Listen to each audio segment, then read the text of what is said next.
At the beginning of the movie, we see an unnamed assassin waking up in a dusty and desolate room opposite to a grandiose hotel. He is patiently waiting for the arrival of a target in the picturesque city of Paris. The killer, tired of the monotony of the task, casually mentions grabbing breakfast from McDonald's. His profession demands a great deal of patience due to the tedious nature of waiting.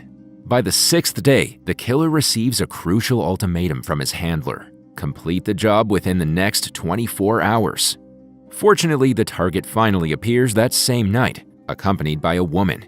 The target seems to be a rich man who has come over to the beautiful city to spend the holidays with an escort. The killer quickly sets up his equipment in action and prepares to complete his task to meet the deadline. As the escort engages in a dance with the target near a window, the killer waits for his heartbeat to reach the perfect rate, that is, below 60, before taking the shot. He mentions that this rate is perfect for him to take the target down. The killer holds a pragmatic philosophy, mentioning that he dismisses the notions of luck, karma, or justice. Before each hit, he recites a set of rules that guide his actions. These rules include not trusting anyone, engaging only in paid assignments, prioritizing anticipation over improvisation, avoiding giving the other party an advantage, and, perhaps most importantly, refraining from empathy, which he sees as a weakness. According to the killer, these principles are crucial to achieving success in his line of work. Just when he gets a clear shot of the target, the escort interrupts his plan. He opens fire and ends up killing her instead. This is the first time he has missed a target.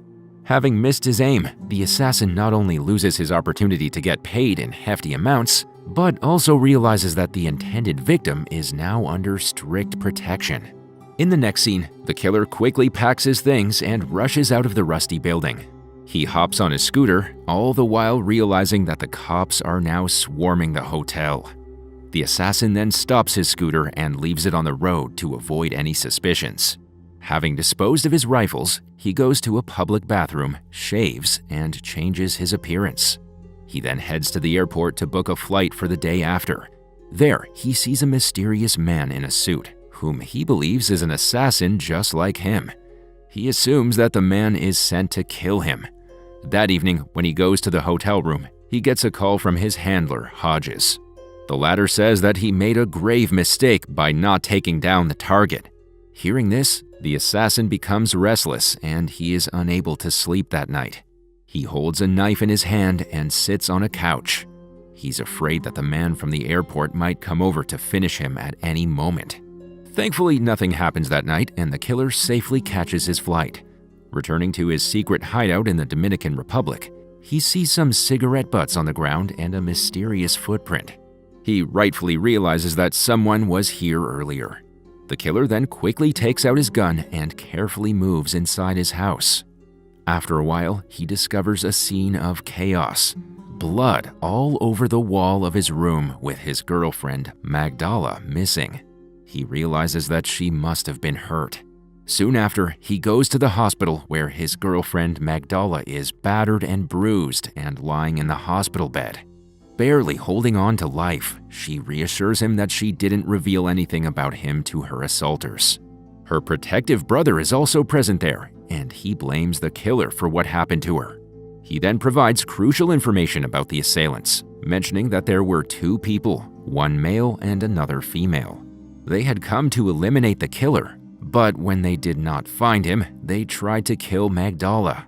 Hearing all this, our hero tells the brother not to worry and assures him that he will take care of Magdala from now on. In the next scene, he returns to his house and digs a secret place in the backyard. He unearths a safe that contains a black bag. He then takes out several guns from the bag and goes out to hunt the assailants and avenge his girlfriend's critical condition.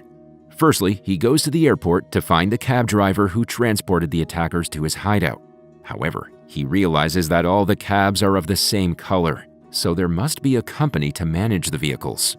Therefore, that evening, he goes to the cab management office and sneaks into the main server room. He then ties up the manager there and goes through the computer to list the drivers who had driven from the airport to his hideout area. After a lot of research, he gets a name, Leo, the driver who had taken the attackers to his house. The following morning, he locates Leo and hops inside his vehicle. Moments after, he pulls out his gun and threatens to reveal about his passengers. Leo, held at gunpoint, is compelled to cooperate, therefore he discloses vital details.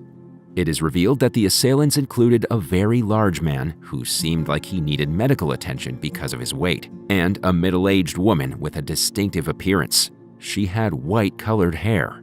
They had Leo wait for an hour at the house and returned with stains of blood in their clothes before taking them back to the airport. Despite the man bleeding from his leg, Leo fulfilled their request. After getting all the information he wanted, the killer dispatches Leo with a single, lethal shot to the head. This is because he doesn't want to leave any tailing suspicions behind him. The next destination for the killer is New Orleans, a city that holds significance for him. This is where his journey diverged from the path of becoming a successful lawyer to that of a ruthless assassin. The scene swiftly cuts to a storage room, where the killer goes through some files and finds what he's looking for: a recycler's badge. The following morning, he dresses up as a garbage collector and gets access to Hodge's office. There, he encounters the handler's assistant, Dolores, and forces her to take him to Hodge's. Upon arriving at the man's room, the killer nails down 2 laptops on the table which contain crucial client information. He then uses the nail gun on his handler, expecting the old man to last long enough to reveal the identities of those who harmed his girlfriend. Unfortunately, Hodges succumbs too quickly, leaving Dolores as the sole source of information. Dolores is then forced to take the killer to her home. She provides the required information about the assailant in written form. She knows that she will be killed too, so she pleads with the killer to leave evidence of her demise so that her children can claim the insurance. In a rare glimpse of humanity, the killer hesitates before abruptly ending Dolores's life. He instead snaps her neck and pushes her down the stairs, making it appear like a tragic accident. It certainly ensures financial security for her children. Having read the information given by Dolores, the killer ventures to Florida to confront the big guy responsible for assaulting his girlfriend. Apparently, this assailant is nicknamed the Brute due to his massive size and exuberant energy. The killer follows the Brute for a couple of days and learns of his daily routine. One night, he finally decides to kill him. He sneaks into the Brute's house where he encounters a fierce pit bull. The killer then puts some sleeping medicine in the dog's food and feeds it, causing the dog to fall asleep quickly. Moments after, he enters the Brute's apartment, where the assailant is already waiting for him. Following this, a deadly fight ensues between the two, with both of them going hammer and tongs at each other. But in the end, it is our killer who emerges victorious as he gets a hold of a gun and shoots the Brute dead. Before leaving, the killer sets ablaze the Brute's expansive beachfront residence in order to make the murder look like another accident. Moving on, he goes to a location where he finally encounters the female assailant. She is called the Expert by everyone. The killer approaches her at a restaurant where she holds regular meetings with her acquaintance. Despite being aware of the impending death, the Expert remains composed, even displaying a sense of humor. She jokes about a bear and a hunter, serving as a metaphor for the killer's self-destructive path in pursuing this deeply personal vendetta. However, our hero is in no mood to entertain her. They then walk by a canal where the killer prepares to shoot the woman. But before he can do so, he pretends to trip in the stairs and asks for assistance like a helpless lady. However, in a swift and detailed shot, the killer shoots her in the head, finally killing her. It's then revealed that she was intending to attack him with a knife and make a desperate escape. In the next scene, our protagonist journeys to Chicago to confront the orchestrator of the entire affair, a wealthy client named Claiborne. Upon reaching his lavish apartment, the atmosphere is tense as the wealthy client initially mistakes him for a robber. But once he realizes that the man is the killer, Claiborne apologizes for the unintended collateral damage that unfolded. He admits that Hodges was the one who proposed the elimination of loose ends. That is, to kill our protagonist without fully grasping the consequences. Claiborne, who clearly seems to have not known about the whole situation, unknowingly consented to Hodge's plans, resulting in the tragic fate of the killer's girlfriend. In a surprising turn, the killer chooses to believe the billionaire's account and decides to let him go. However, he does issue a stern warning to Claiborne. He cautions that any future attempts to harm him or his loved ones would be met with a painful demise. The final scene of the whole movie shows the killer returning to his home in the Dominican Republic, finding solace in the arms of his now almost fully recovered girlfriend. In a reflective voiceover, he contemplates the nature of his profession, emphasizing the importance of blending in and not standing out. He also shares a perspective on fate, dismissing it as a mere placebo. According to him, life unfolds along the paths we carve, not dictated by some predetermined destiny.